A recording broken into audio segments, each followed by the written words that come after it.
아름빛 귀한 성도님을 축복합니다. 지난 주간에 다락방이 이제 처음 개강을 했습니다. 그래서 목요일, 금요일 이렇게 모이게 됐고요. 주일 다락방은 오늘부터 이제 모임을 시작하게 되는데요. 여러분, 한 사람의 신앙인이 이렇게 건강하게 신앙이 성장하게 되고 신앙이 또 이렇게 자라나게 될 때 보면 홀로 되는 법이 없고요. 하나님이 특별한 방식으로 만나게 해주신 소중한 사람들이 곁에 있었기 때문에 그렇게 신앙이 성장하고 또 생겨나고 또 성숙하게 되는 것을 우리가 참 많이 경험했습니다. 저에게도 저희 참 좋은 친구들, 또 주일학교 때 저를 귀하게 여겨주셨던 선생님들, 또 좋은 목회자가 계셔서 그분들과 함께 어우러져서 교제하면서 이렇게 오늘까지 성장해 올 수 있었습니다. 하나님께서는 모든 사람을 관계적인 존재로 만드셨습니다. 한 사람이 홀로 있는 것이 좋지 못하여서 남편과 아내를 이렇게 만나서 부부가 되게 하신 것처럼 하나님은 모든 사람들을 관계적으로 창조하셨어요. 그래서 우리가 한 사람 한 사람이 이제 혼자서 신앙생활 잘해봐야지 했는데 그거는 제가 악담이 아니고요, 안 됩니다.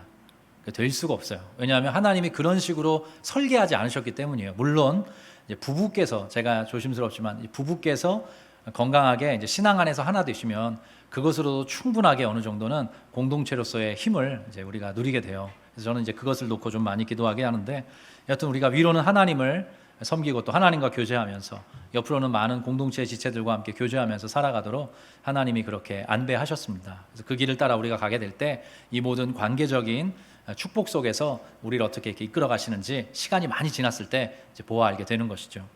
그래서 기도하게 됩니다. 요즘에 어떤 기도를 하게 되냐면, 분립에 참여하신 우리 분당우리 교회에서 함께 아름빛 교회로 동참해 주신 성도님들이 계시고, 또 적지 않은 성도님들께서 이제 5월, 6월 이제 새가족으로 등록하셔서 또 다락방에 소속하게 되셨습니다.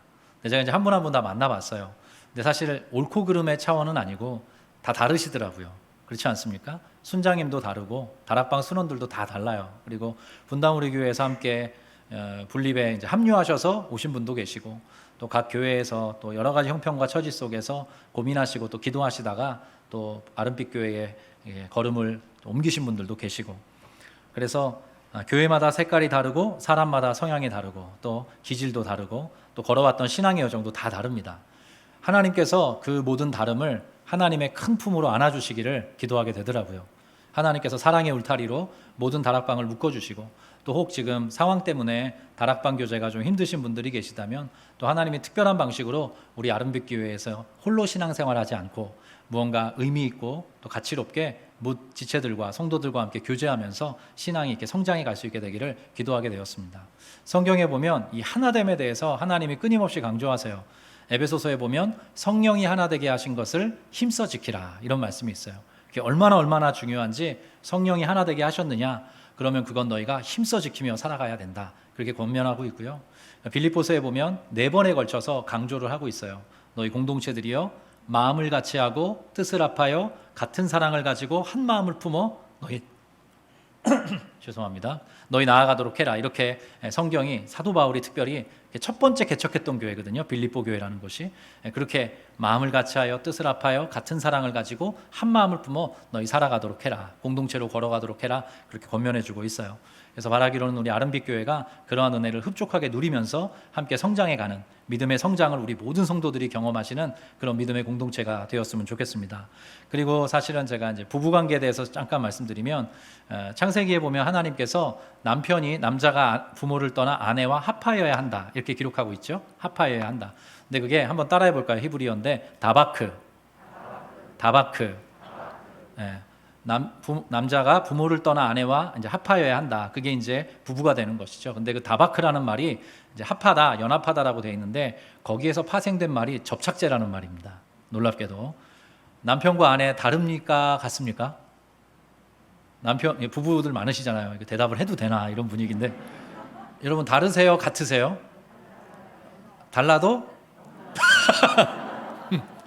네, 그래서 하나님께서 실수가 없으시잖아요. 그래서 너무 다른 남편과 아내를 만나셔서 접착제처럼 딱 붙이셨다는 거예요. 그래서 그들로 하나 되어서 걸어가게 하신 거죠. 때때로 허허허 이렇게 웃으시기도 하는데, 때때로 내게 없는 것 저 사람에게 있고 저 사람에게 없는 것도 내게 있어서 그렇게 하나 되어 가도록 하나님께서 인도해 주셨습니다. 그래서 모든 인간들은 이 관계적 자리로 부름받아요. 우리 모든 제가 아름빛 성도님들을 위해서 기도할 때 그 관계의 풍성함과 부요로움을 누리시는 우리 성도 되시기를 기도하고 있습니다. 그래서 한 분 한 분이 하나님께서 사실 그래서 이렇게 걸어갈 때 인생을 걸어갈 때 홀로 외롭게 살아가는 것이 참 힘들어요. 그렇게 되지 않고 가정 안에서 또 교회 공동체 안에서 그 관계성에 충만한 것들을 누리면서 걸어가시는 우리 귀한 성도님들 되시기를 주의 이름으로 축복합니다. 오늘은 먹는 이야기 해보겠습니다. 먹는 이야기. 공교롭게도 어제 토요일이었잖아요. 우리 아름빛 교회에 첫 번째 바베큐 파티가 있었습니다. 바베큐 파티. 옛말에 그런 말이 있더라고요. 콧구멍 아래가 열려야 마음이 열린다. 그런 말 들어보셨어요? 그래서 우리가 음식을 먹으면서 누군가와 교제하면 관계가 확 가까워지는 그런 느낌을 받게 돼요. 그래서 식구라고 하죠. 식구. 같이 먹는 사람. 그래서 친구, 식구 이렇게 우리가 무언가를 먹으면서 그런 관계들이 더욱더 돈독해지는 경험을 하게 되는데 유치부 교사분들께서 어제 처음으로 여기 이제 3층에 그 옥상 마당 같은 곳이 저희 있지 않습니까? 거기다가 이제 바베큐 그릴을 2개를 샀어요. 그래서 이제 같이 먹으면서 교제를 하셨는데 제가 아까 슬쩍 유치부 우리 부장님 또 선생님께 여쭤봤습니다. 어떠셨어요? 했더니 쌍따봉이라고 너무 좋았다고 이렇게 하시더라고요. 그래서 앞으로 제 마음에 그렇습니다. 기회가 되는 한 모든 우리 교제들이 정말로 하나님께서 하필 이곳에 이렇게 교회를 마련해 주셨는데 이유가 있겠다 싶고 또 이제 곧 마스크를 또 벗고 좀 더 자유롭게 교제할 때가 있겠죠. 그렇게 교제가 더욱더 깊어지고 그 안에서 이게 튼튼해져가는 우리 모든 신앙인들 또 모든 가정들이 되었으면 좋겠습니다. 오늘 그 유명한 오병이어 사건입니다. 성경에 나오는 단체 먹방 사건이죠. 단체 먹방 5,000명, 남자만 5,000명이고 다 합치면 뭐 한 2만 명 될 거라고 학자들이 추산을 합니다. 제가 단체 먹방이라고 해서 오해하지는 마십시오. 조크로 던진 겁니다. 근데 모르는 분은 안 계실 거예요. 한 어린아이가 가져왔던 보리떡 5개와 물고기 2마리를 가지고 예수님께서 축사하시고, 이제 축사하셨다는 말은 감사기도 하셨다는 거예요. 하나님 아버지께 감사기도 하신 후에 나누어 주기 시작을 하셨는데 그 나누어 줌이 끝없이 흘러가서 모든 사람들이 다 배불리 먹게 되었다. 이제 그 사건을 오늘 이제 오병이어 사건으로 이렇게 우리가 바라보게 되었습니다. 근데 그 오병이어 사건이 좀 특징이 있습니다. 이게 뭐냐면 4개 복음서에 다 등장한다는 데 있어요. 그게 뭐가 특징이냐 할 텐데요. 4개 복음서에 마태복음, 마가복음, 누가복음, 요한복음에 다 등장하는 기적은 이 오병이어 사건이 유일합니다. 다른 기적도 많은데 유독 오병이어 사건만큼은 모든 복음서에서 다 그 내용을 다루고 있어요. 물론 포인트는 조금씩 다릅니다. 포인트는 조금씩 다른데 그만큼 중요하고 매우 결정적인 어떤 의미를 담고 있기 때문에 모든 복음서 기자가 오병이어를 이제 기록하고 있는 것이죠. 자, 오늘 이제 먼저 전체적인 배경에 대해서 한번 살펴보면 좋겠는데요. 6장 1절부터입니다. 제가 읽을 테니까 읽으면서 설명해 드릴 테니까 눈으로 따라와 주세요. 그 후에 예수께서 디베랴의 갈릴리 바다 건너편으로 가시매, 그렇게 기록하고 있어요. 여기 보면 지명이 2개 나옵니다. 디베랴라는 말이 나오고 갈릴리라는 말이 나와요. 근데 이것은 혼용되어서 사용하는 표현입니다. 혼용되어서. 왜 그러냐면 원래는 이제 갈릴리 바다였어요. 팔레스타인 지역을 쭉 이렇게 뽑아보면 가장 북쪽에 갈릴리 바다가 있습니다. 예수님의 주 활동 무대셨는데 이 당시에 이 지역을 다스렸던 분봉왕이 있어요. 로마 제국에서 그저 이렇게 허용해준 분봉왕이 있었는데 한번 말씀드렸던 그 헤롯 대왕의 아들 중에 헤롯 안티파스라는 사람이 그 지역을 지켰습니다. 자기가 이제 로마 제국으로 인하여서 이렇게 왕으로 분봉왕으로 섬기게 됐으니까 고민을 하다가 한 가지 계책을 냅니다. 주후 20년경에 도시를 하나 만들어요. 그게 갈릴리 바다 남쪽에 디베랴라는 도시를 만듭니다. 왕이 계획 도시를 만들어요. 근데 왜 이름을 디베랴라고 했냐 하면 그 당시 로마 황제의 이름이 티베리우스였어요. 그러니까 로마 황제의 이름을 따서 신도시를 하나 만들어서 마치 이렇게 봉헌한다고 하나요? 그 황제에게 이렇게 헌정하듯이 그 도시를 만든 것이에요. 그래서 그 다음부터 디베랴 지역 혹은 디베랴 바다라고 그 지역이 읽혔기 시작했고 일반적인 사람들은 그냥 갈릴리 바다라고 해서 그 명칭이 이렇게 혼용되어서 사용되었던 것입니다. 그 뒷절을 좀 보겠습니다. 자, 여기 같이 한번 읽을까요? 시작. 큰 무리가 따르니 이는 병자들에게 행하시는 표적을 보았음이로라. 자, 큰 무엇이 따랐다 그래요? 무리가 따랐다. 이제 오병이어의 사건에 이제 해당되는 사람들이기도 한데 성경에는 이제 사람에 대해서 특별히 신약 성경은 묘사를 할 때 무리라는 말을 쓰기도 하고 제자라는 말을 쓰기도 합니다. 무리라는 말이 있기도 하고 제자라는 말이 있기도 한데 무리라는 표현은 약간 부정적으로 쓰여요. 아주 부정적이진 않지만 약간 부정적으로 쓰입니다. 오늘 보면 큰 무리가 따르니 이는 병자들에게 행하시는 예수님의 표적을 보았기 때문이라. 예수님을 인격적으로 신뢰하거나 그분에 대한 깊은 믿음이 있어서라기보다 그냥 궁금했던 거죠. 그리고 예수라는 분이 참 신기한 일을 많이 행하신데 한번 따라가 볼까? 이런 정도의 호기심을 가지고 따라왔던 것입니다.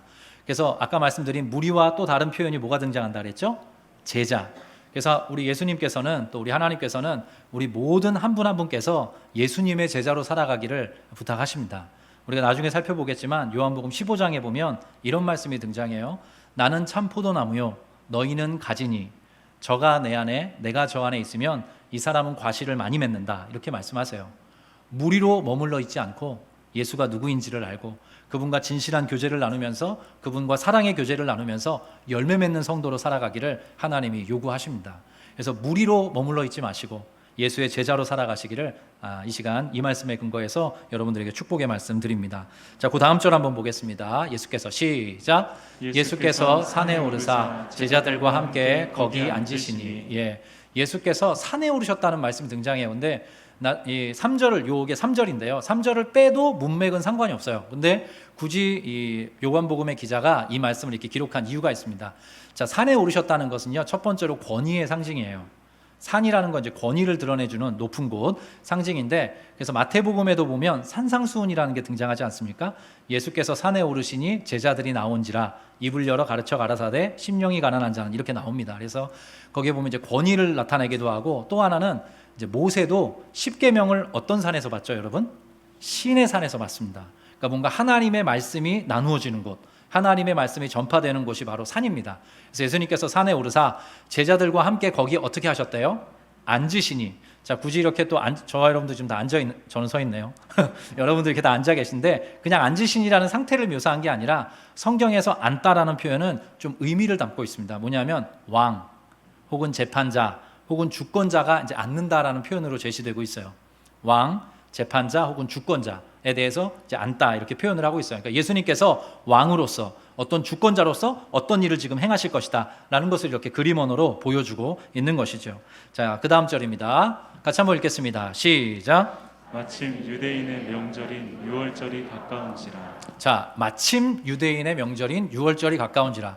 여러분, 제가 팁을 하나 드리면 성경을 읽으실 때 마침 혹은 우연히 이런 단어가 나오면 그것은 그것 이상의 의미를 품고 있습니다. 제가 여러 번 말씀드렸는데 인간 세계에서는 그것을 마침 혹은 우연이라고 하지만 하나님께는 섭리이고 필연입니다. 여러분 이 사실 믿으시죠? 여러분에게도 제가 한 분 한 분 다 모든 스토리를 알지 못하지만 우연을 가장해서 마침 무엇을 가장해서 하나님께서 어떤 일들을 행해 오셨을 것입니다. 룻기에도 보면 룻이 보아스랑 만나서 이제 다윗의 조상이 되는 아들을 낳지 않습니까? 거기도 보면 룻이 이제 시어머니를 모시기 위해서 우연히 미리삭을 줍게 되죠. 이삭을 줍게 되는데 우연히 보아스의 밭에 이르렀는데 마침 보아스가 와서 이런 표현이 등장을 해요. 그러니까 우연, 마침 이런 단어를 표현해서 그런 것들을 통해서 하나님께서 어떤 하나님만의 신적인 섭리를 이렇게 보여주고 계신 것이죠. 근데 마침 유대인의 명절인 오늘 본문에서 보면 유월절이 하필 가까웠다는 거예요. 유월절에 임박해서 이 오병이어의 사건을 이제 기록하게 됐습니다. 진행하게 됐는데 유월절과 이 오병이어의 사건이 어떤 이렇게 접촉점, 결합점을 갖고 있기 때문에 그래요. 제가 이제 그 부분을 설명해 드리겠습니다. 자막을 내려주시고요. 여러분, 유월절이 어떤 때였냐면 이제 출애굽이라고 하죠. 출애굽. 저는 어릴 때 애굽이라는 말이 무슨 말인지 모르겠더라고요. 여러분 중에도 아마 그런 분 계셨을 것입니다. 출애굽 하는데 처음에 무슨 말인지 몰랐는데 그게 이집트를 의미합니다.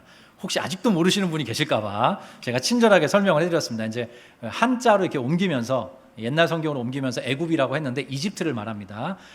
이스라엘 백성들이 이제 숫자가 많아지면서 요셉을 따라서 이제 이스라엘에 정착하게 됐는데 숫자가 많아지면서 바로 왕, 애굽을 다스렸던 이집트를 다스렸던 바로 왕이 이스라엘 백성들을 노예로 삼게 되죠. 그들을 이제 모세를 통해서 이끌어내시는 하나님의 구원 사역이 출애굽 사역 아닙니까?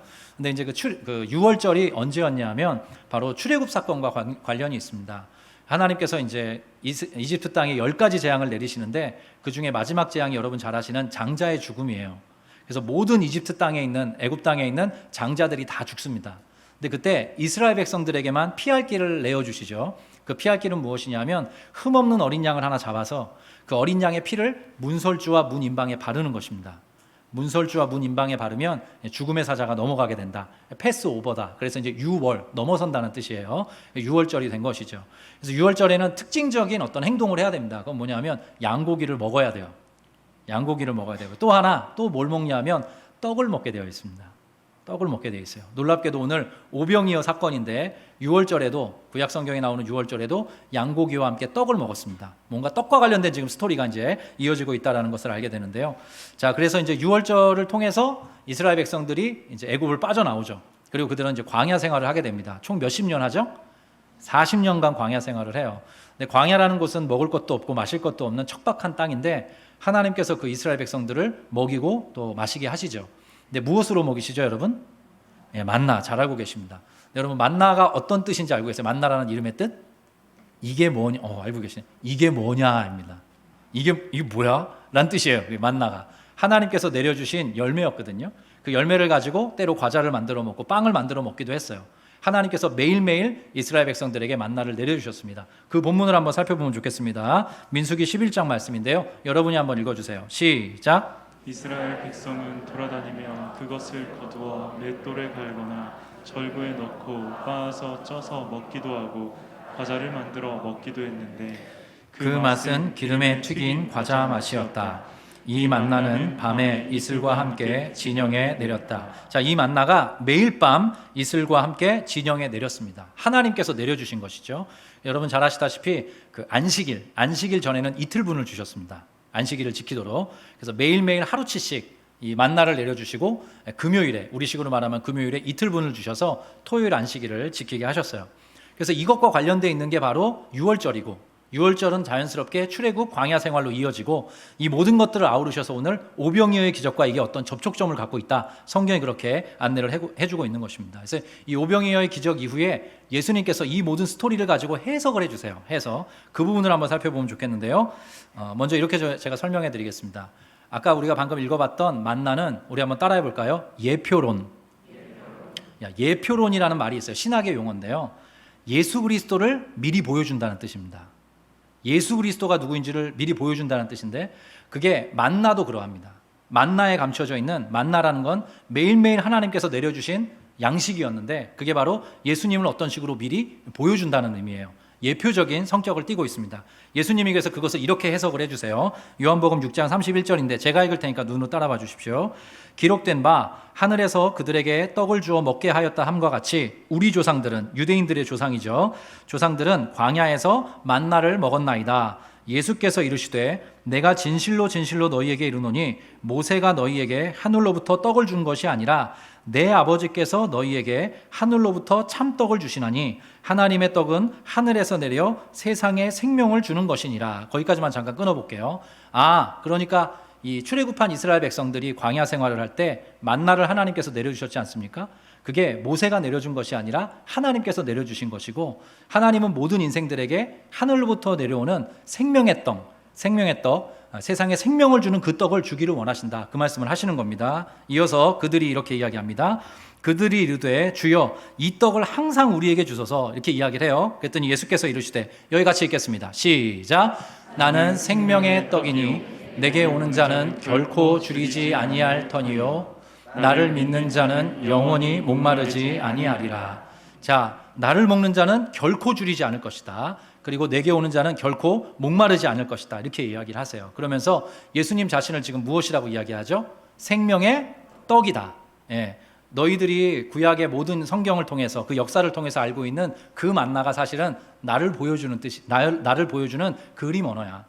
너희 조상들이 먹었던 만나는 나를 보여주는 어떤 묘사야. 예수님이 지금 그렇게 해석을 친히 해주고 계신 것이죠. 근데 아까 우리 예수님께서 하신 말씀 중에 결코 줄이지 않을 것이다, 또 결코 목마르지 않을 것이다, 몇 주 전에 살펴봤던 그 사마리아 여인에게, 수가성 여인에게도 이런 비슷한 말씀을 하시지 않습니까? 그래서 여러분 요한복음을 한번 깊이 여러분 각자가 또 읽어가시면 한 가지 분명한 사실을 알게 됩니다. 예수님께서 원하시는 게 하나 있어요. 저와 여러분을 채워주기를 원하십니다. 여러분 이 사실 믿으십니까? 저와 여러분의 목마름을, 저와 여러분의 해결할 수 없는 허기를 예수님은 채워주기를 원하세요.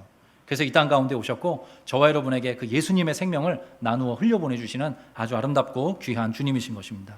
예수님이 이렇게 스스로 얘기하셨죠. 내가 바로 생명의 떡이라, 내가 바로 하늘로부터 내려온 참떡이다. 예수님이 이렇게 이야기를 해주고 계십니다. 그래서 오병이어를 통해 나누어졌던 그 떡, 그 보리떡 5개로 표현되는 그 모습이 바로 궁극적으로는 예수님을 묘사해 주는 것이다. 우리가 알게 되는 거죠. 근데 여기서 주기도문에 대해서 잠깐 한번 나눠보고 싶어요. 주기도문에 대해서. 여러분 주기도문 외우고 계시죠? 요즘에 잘 이렇게 활용하지 않는데 한번 마스크를 벗고 하긴 좀 어려우니까 네, 한번 마스크를 쓴 채로 주기도문을 한번 외워보겠습니다. 하늘에 계신 시작.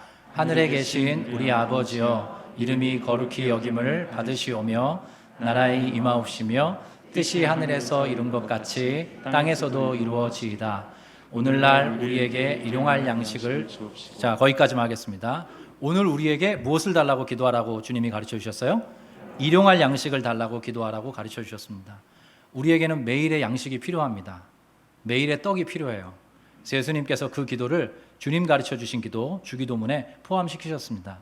근데 이게 퍽 흥미로운 것이 주기도문을 차라락 펼쳐보면요 7가지의 기도로 그게 구성이 되어 있어요.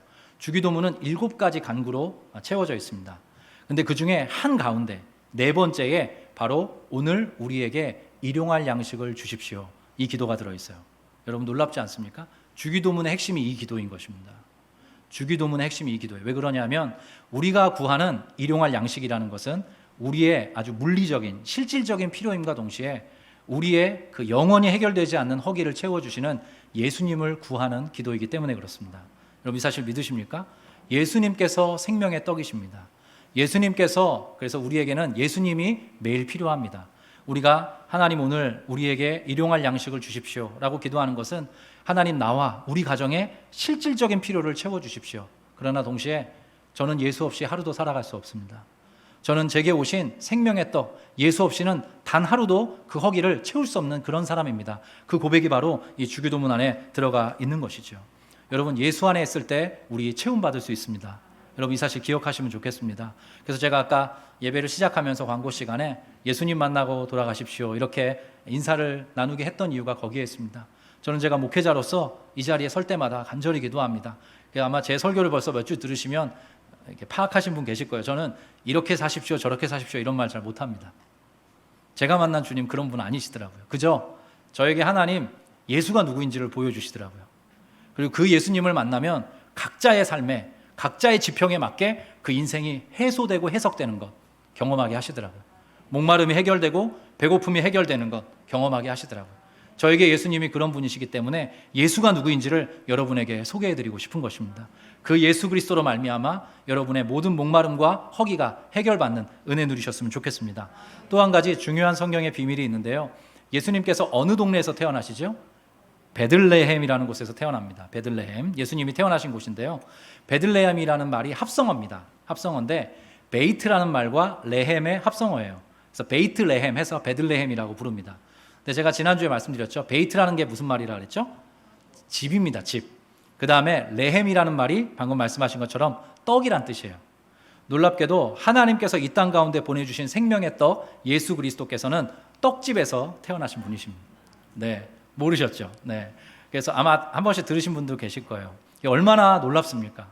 예수님께서는 떡집, 빵집에서 태어난 하늘로부터 임한 생명의 떡입니다. 우리가 그분을 먹을 때, 그분을 우리의 마음속으로 모셔드릴 때, 지금도 그분의 영이신 성령께서 우리의 마음을 가득 채워주실 때 우리는 비로소 그 영혼의 허기를 달래면서 살아갈 수 있는 오히려 충만케 되는 성도로 걸어갈 수 있게 되는 것이죠. 주 안에 사랑하는 우리 아름빛교회 성도 여러분, 여러분의 매일의 허기가 주 예수 그리스도 생명의 떡이시고 우리에게 오신 영원한 만나 되시는 그분으로 인하여서 채워지는 은혜가 있으시기를 간절히 축복합니다. 자, 떡에 대한 이야기는 이 정도로 정리하고요. 또 오병이어 사건에는 한 가지 또 중요한 심상이 하나 등장합니다. 그 부분을 좀 살펴보면 좋겠는데요. 큰 무리가 예수님을 따랐다. 그렇게 아까 우리가 읽은 말씀에 있는데요. 한번 그 내용을 한번 살펴보겠습니다. 요한복음 6장 5절입니다. 같이 한번 읽겠습니다. 시작.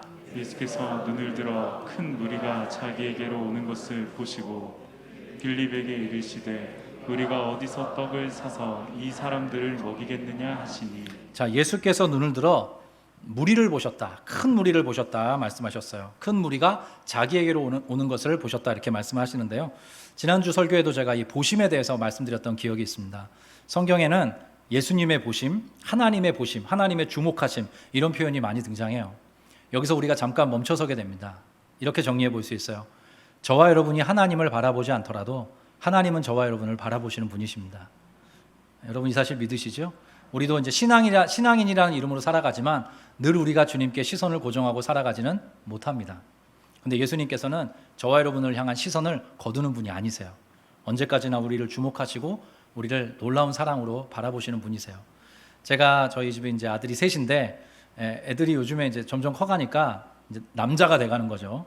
이제 뽀뽀도 안 해주고, 네, 눈도 잘 안 마주치려고 그러고, 그렇다고 부모가 우리 아이들 안 바라보겠습니까?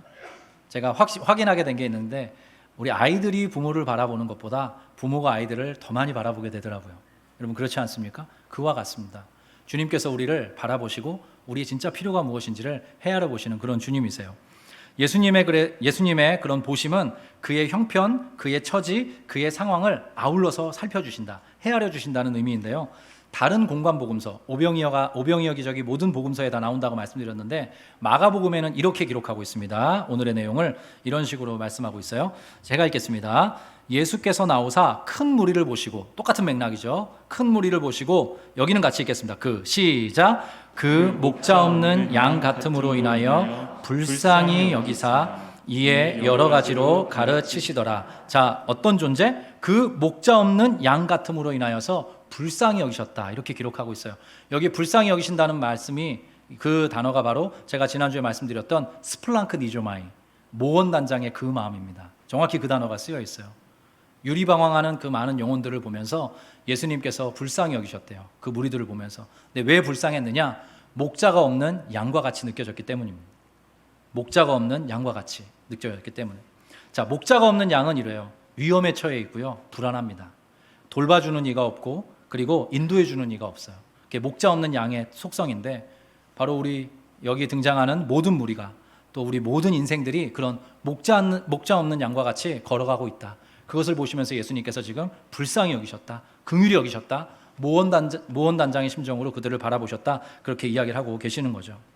그래서 예수님께서 이 오병이어 사건을 통해서, 이 기적을 통해서 그들의 배고픔을 채워주시지 않습니까?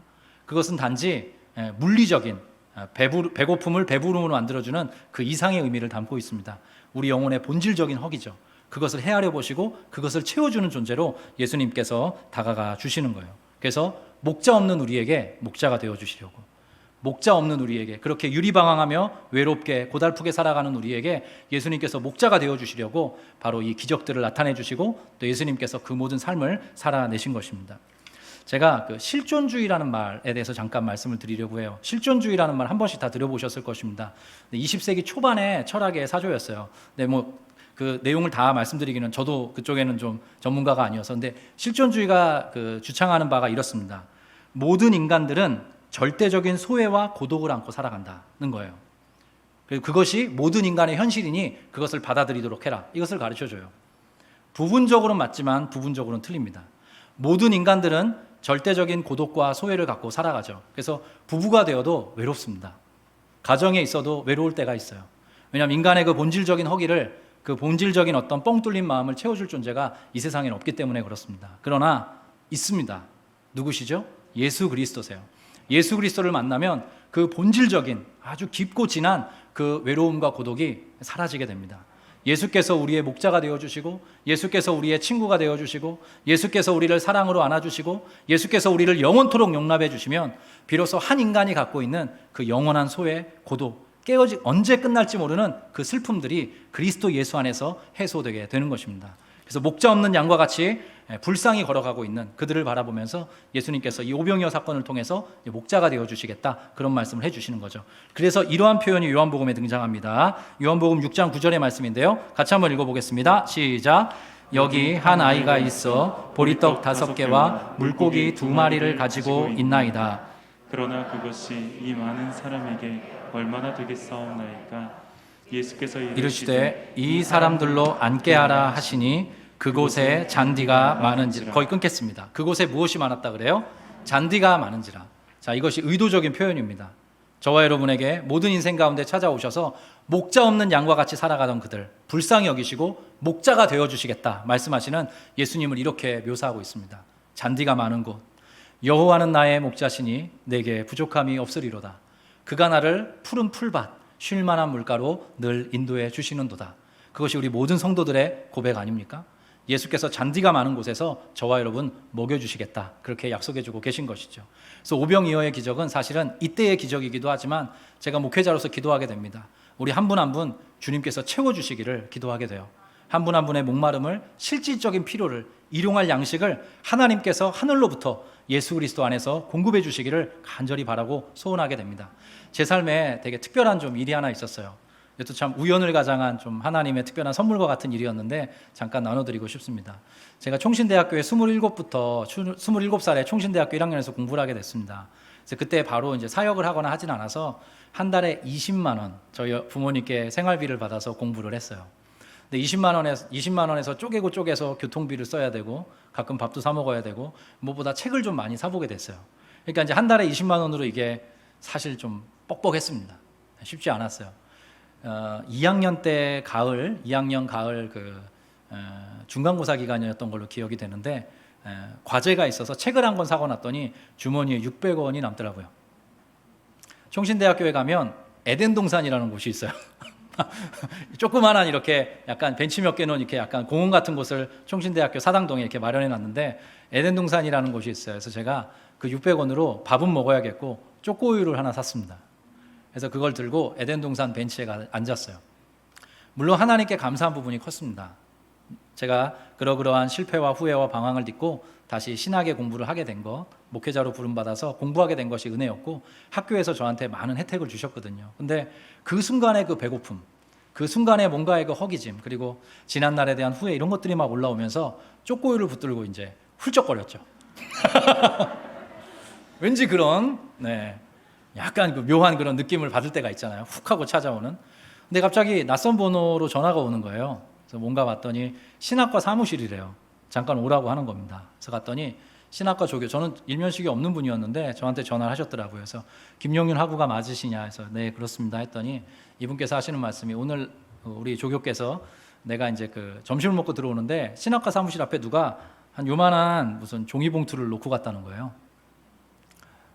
네, 김용윤 학우께 좀 전해주세요라고 메모가 되어 있더랍니다. 제가 그걸 열어봤더니 식권 30장과 교통카드 3만 원어치가 충전되어 들어있었습니다. 그리고 거기에 아주 조그만 그 손글씨로, 손편지로 이렇게 쫙 접게 되어 있는 엽서가 하나 들어있었는데, 카드가 들어있었는데 김용윤 학우님 하나님의 귀한 일꾼으로 잘 준비되세요, 이렇게 써 있었습니다. 지금도 그걸 누가 주셨는지 알질 못합니다. 아시거든 알려주십시오. 그걸 들고 다시 에덴 동산으로 와서 펑펑 울었습니다. 정말 펑펑 울었습니다. 여러분의 삶에도 하나님이 우연을 가장한 어떤 하나님의 특별한 섭리로 채워주신 것 경험하셨을 거예요. 정말 하나님 귀하시다, 아름다우시다, 정말 나를 목자로서 나를 인도해 주시는 분이시구나. 제가 다시 한번 제 인생에 이렇게 굵은 줄기가 딱 세워지는 그런 특별한 날이었습니다. 구약 성경에는 진정한 목자께서 이 세상에 오실 것이다, 예수 그리스도를 내다보면서 그렇게 끊임없이 약속을 해줘요. 왜냐하면 구약의 이스라엘 백성들이 그릇 행하여 그들이 흔들거리고 또 포로 생활을 했지 않습니까? 너희들을 다시 선하게 인도해줄 목자 내가 보내줄게, 하나님 아버지가 그렇게 말씀해 주셨거든요. 그 대목을 한번 살펴보겠는데요. 미가서 5장의 말씀입니다.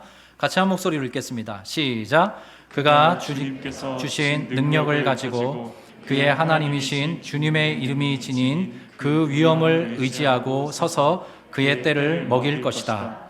그러면 그의 위대함이 땅 끝까지 이를 것이므로 그들은 안전하게 살아갈 수 있을 것이다. 그리고 그는 그들에게 평화를 가져다 줄 것이다. 하나님께서 다시 이 땅 가운데 보내실 한 명의 선한 목자가 있다는 것입니다. 그분이 이 땅 가운데 오셔서 그의 때를 먹일 것이다. 그들을 안전하게 할 것이고 그들에게 평화를 가져다 줄 것이다. 그것이 바로 예수 그리스도 안에 담겨있는 하나님 아버지의 마음인 것입니다. 예수께서 이 땅 가운데 오셔서 이 오병이어의 기적을 통해서 우리를 먹이시겠다, 우리를 채워주시겠다, 우리를 영원토록 인도해 주시겠다, 이렇게 말씀해 주고 계신 것이죠. 제가 지난 주간에도 여러 성도님을 신방을 했었습니다. 여러 가지 우여곡절을 겪으면서, 또 다사다난이라는 말이 참 좋진 않은데 여러 일들을 겪으면서 여기까지 오셨더라고요. 한 성도님을 만났는데 이 성도님께서 가정 안에 우리 아이로 인한 좀 어려움이 있으셨던 거예요. 그래서 내면과 그 마음이 좀 여러 가지로 눌려 있고 그래서 때때로 이렇게 또 이렇게 마음이 너무 고통스러워서 견딜 수가 없었다고 하십니다. 그래서 제가 그런 이야기를 쭉 듣고 그럼에도 하나님께서 불러주시고 하나님께서 다시 초대해 주시고 또 인도해 주셔서 예배하면서 주의 이름을 부르면서 하나님이 이렇게 먹여주시는 것 같은 그런 마음의 상태를 얻게 되었다 이야기해 주시더라고요. 제가 붙들고 간절히 기도하게 되었는데요. 그 성도님이 저는 그냥 늘 하듯이 간절한 마음으로 기도했는데 되게 기뻐하면서 우시더라고요. 우는 것인지 웃는 것인지 감사한 것인지 슬퍼하는 것인지 알 수 없는 그 묘한 감정으로 눈물을 쏟으시더라고요. 목자 되신 주님을 만나면 그렇게 됩니다. 여러분 그렇지 않습니까? 우리의 목마름이 해결되고 또 하나 우리가 의지할 곳을 찾았기 때문에 안도하게 되고 주님께서 우리를 먹여주시는가 느끼면서 감격하게 되고 때때로 우리의 그런 형편 때문에 또 슬퍼하지만 그것을 뛰어넘게 하시는 하나님의 그 크신 은혜로 우리가 다시 한번 힘을 얻게 되는 것, 오늘 말씀처럼 그들에게 평화를 가져다 줄 것이다. 그 주님을 만나게 되는 것이죠. 구약 성경에 목자라는 말이 히브리어로 라아라고 합니다. 여호와는 나의 목자시니 할 때 라아라고 하는데 그 말이 139절 정도에서 나옵니다. 다양한 방식으로 번역은 되지만 주로 목자라고 번역이 돼요. 근데 그 139절 중에 10%가 집중돼서 나오는 한 장이 있어요. 몇 주 전에도 한번 살펴봤던 장이긴 한데 에스겔 34장 말씀입니다. 같이 한번 읽어보겠습니다. 내가 한 목자를 그들 위에 세워 먹이게 하리니 그는 내 종 다윗이라.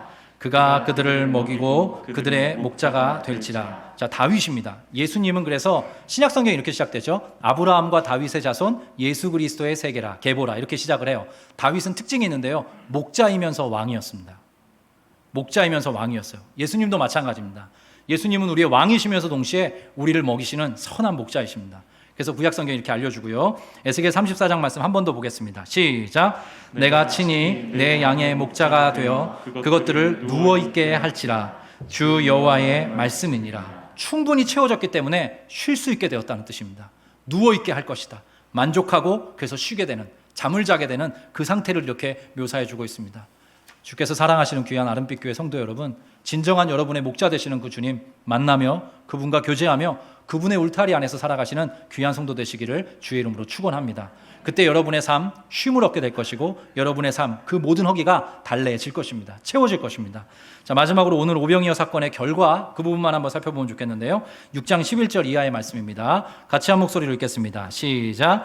예수께서 떡을 가져 축사하신 후에 앉아있는 자들에게 나눠주시고 물고기도 그렇게 그들의 원대로 주시니라. 잠깐 끊겠습니다. 저는 이 말씀 읽다가 너무 놀랐습니다. 예전에도 알던 말씀인데 예수님께서는 그들의 원대로 주셨다는 겁니다. 시편 말씀에 내 입을 크게 열라 내가 채우리라 하셨습니다. 그래서 제가 여러분들께 기도의 적극성을 조심스럽지만 부탁드리고 싶어요. 주님께 기도하지 않고 있는 부분이 있다면 오늘 다시 한번 여러분의 소원을 주님 앞에 아뢰시길 바랍니다. 그들의 원대로 주셨다라고 이야기를 하세요. 그렇다고 하나님 제가 갑자기 로또 맞게 해주세요 이런 기도하실 분은 안 계실 거예요. 그러나 저는 목회자로서 한 가정 한 가정의 경제적인 필요, 건강의 필요, 관계적인 충만함 그런 것들을 위해 기도하고 있거든요. 여러분 가정에 여러분 한 분 한 분에게 있는 그 필요 주님 앞에 다시 한번 구하시기를 바랍니다. 주께서 여러분의 원대로 주 안에서 섭리적으로 허락해 주실 것입니다. 자, 그 다음에 그들이 배부른 후에 이렇게 표현되고 있어요. 여기 그들이 배부른 후에 거기부터 다시 한번 읽어보겠습니다. 시작. 그들이 배부른 후에 예수께서 제자들에게 이르시되 남은 조각을 거두고 버리는 것이 없게 하라 하심으로 이에 거두니 보리떡 5개로 먹고 남은 조각이 12바구니에 찼더라. 자, 그들이 배부르게 되었다. 배부른 후에 예수님께서 남은 음식 버리지 말라 그러셨대요. 음식물 쓰레기를 예수님이 좀 싫어하신 건가? 이렇게 생각할 수 있는데 그게 아닙니다. 용처가 있기 때문에 그렇습니다. 버리지 말라 주님 말씀하시고 거두게 하시죠. 그랬더니 몇 광주리에 찼다 그래요? 12광주리에 찼다고 이야기를 합니다. 12바구니라고 되어 있죠. 12바구니에 찼다고 합니다. 어떤 신학학자는 좀 재밌는 설명을 했어요. 왜 12이냐 했더니 제자가 12명이니까 한 사람당 하나씩 들게 가게 하려고 그렇게 하셨다는 위트 섞인 그런 주석을 꺼내놨더라고요. 근데 성경 전체에 12이라는 것은요 매우 중요한 의미를 담고 있습니다. 구약의 이스라엘이 몇 지파였죠? 12지파였습니다. 신약의 사도가 12사도였습니다. 신구약 성경의 모든 하나님의 백성들이 부요하게 될 것이다. 풍성하게 될 것이다. 채워지고 남음이 있을 것이다. 이렇게 묘사해주고 계신 것이에요. 그래서 제가 이 자리에 머물러 서 있게 됐습니다. 여러분, 이 오병이어 사건 이후로 남겨진 12바구니에 있는 그 남은 음식 어떻게 쓰였을까요? 또 다른 양식이 필요한 사람에게 나눠주시지 않으셨을까요? 그것 버리지는 않으셨을 것 같고 그것 가지고 또 다른 인생의 허기를 안고 살아가는 누군가에게 그것 나눠주지 않았을까요? 여러분, 우리 이 주님 모시고 살아가면 좋겠습니다. 주님께서 한 분 한 분의 삶의 필요를 채워주셔서 넘치도록 부어주셔서 남음이 있거든 그것을 즐거이 흘려보내서 또 다른 생명의 양식이 필요한 사람, 또 다른 물질적인 필요가 필요한 그곳에 우리 흘려보내면서 살아가는, 나누어주며 살아가는 그런 모든 성도들의 모임이 되었으면 좋겠습니다. 그래서 예수님의 부요하심이 우리를 통해서 우리 주변에 흘러갈 수 있도록 예수의 생명과 예수의 부요와 예수의 풍성이 우리를 통해 확장되고 증진될 수 있도록 우리 그렇게 예수의 사람들로 살아가면 좋겠습니다. 목자 되신 주님께서 그렇게 인도해 주실 것입니다. 마지막 시편 28편의 말씀 읽고 우리 오늘 설교는 마무리하려고 하는데요. 같이 한 목소리 읽겠습니다. 시작. 여호와는 나의 힘과 나의 방패이시니 내 마음이 그를 의지하여 도움을 얻었도다. 그러므로 내 마음이 크게 기뻐하며 내 노래로 그를 찬송하리로다. 여호와는 그들의 힘이시요 그의 기름 부음 받은 자의 구원의 요새이시로다. 주의 백성을 구원하시며 주의 산업에 복을 주시고 또 그들의 목자가 되시어 영원토록 그들을 인도하소서. 여러분, 이 말씀에 응하는 복을 누리시는 귀한 성도들 되시기를 축복합니다. 하나님께서 각 가정에 그 특별히 산업에 복을 주셔서 여러분이 차고 넘치도록 인도해 주시고 그로 인해서 또 다른 누군가 생명의 양식이 필요하고 물질적인 필요가 있을 때 그것들을 공급해 주고 그것을 흘려보낼 수 있는 아름다운 성도의 걸음이 되기를 주의 이름으로 간절히 축복합니다.